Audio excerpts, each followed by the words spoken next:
So if we use scientific notation, that's really the easiest. So 10 to the fifth is millions. 10 to the fifth, 10 to the sixth is million. 10 to the fifth is 100,000.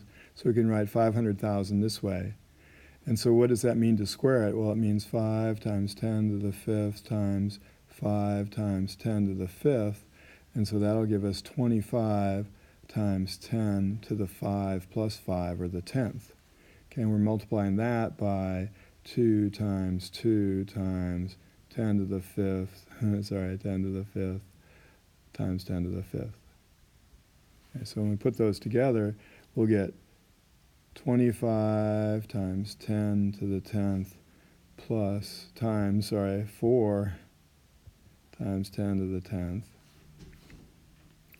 And that together would be 4 times 25 is 100 times 10 to the 10th times 10 to the 10th.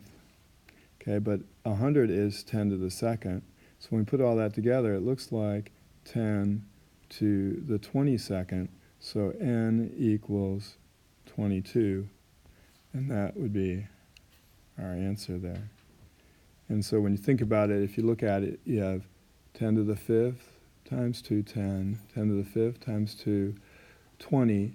And then 5 squared and 2 squared gives you another 2, so you get 22.